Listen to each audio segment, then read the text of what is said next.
place sur la colline de l'Aventin à Rome une église, basilique mineure, dédiée aux saints Boniface et Alexis. Je suis allé un jour la visiter par hasard, comme je le faisais souvent avec ma femme dans nos balades de week-end. Dans l'église, il y a une chapelle qui a aiguisé ma curiosité. On y voit une statuaire grandeur nature, réalisée au XVIIIe siècle par le sculpteur Andrea Bergondi, qui représente un saint en train de mourir sous un escalier. L'œuvre est tellement originale que j'ai voulu en savoir plus. C'est ainsi que j'ai appris que ce pauvre homme couché sous un escalier était saint Alexis que l'Église fête aujourd'hui, 17 juillet. L'histoire de ce saint se base sur des récits légendaires où on distingue mal le vrai du faux. Mais ces récits ont suscité une grande dévotion des foules au Moyen-Âge pour saint Alexis. Tout ce que je vais vous raconter est donc légendaire, mais à la fin, ce qui concerne Françoise Romaine ne l'est pas. Alexis est né à la fin du IVe siècle. Il est le fils d'un couple riche et fervent chrétien, le sénateur Euphémien et son épouse Aglaïs. Ceux-ci fiancent Alexis avec une charmante et vertueuse jeune fille. Les noces sont célébrées et le soir même, Alexis convainc sa jeune épouse de renoncer à leur mariage et il la quitte pour partir comme mendiant en Asie mineure.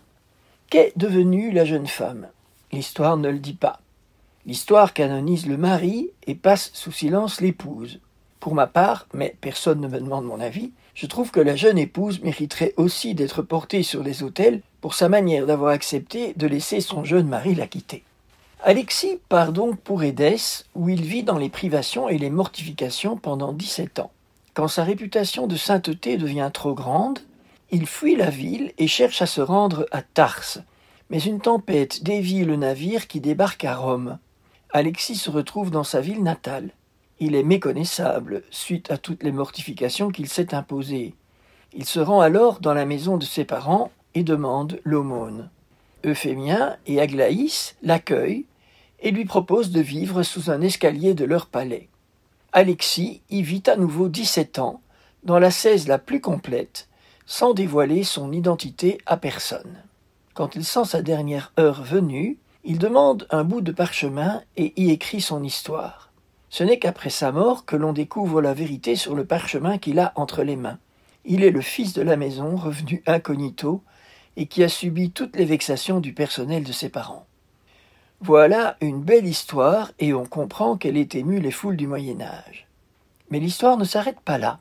Il y a un rebondissement inattendu dans la vie de sainte Françoise Romaine.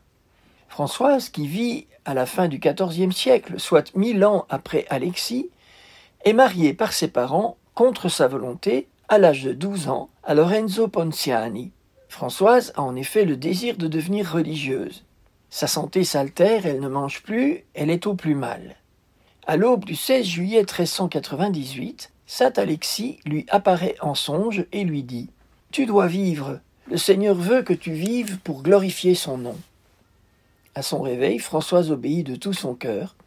Sa vie change, elle accepte pleinement sa condition d'épouse, et c'est ainsi qu'elle devient une grande sainte, tant admirée des Romains. On ne connaît peut-être pas les détails de la vie de saint Alexis, mais on voit que, du haut du ciel, il a eu pitié d'une jeune fille qui était mise dans une situation analogue à la sienne.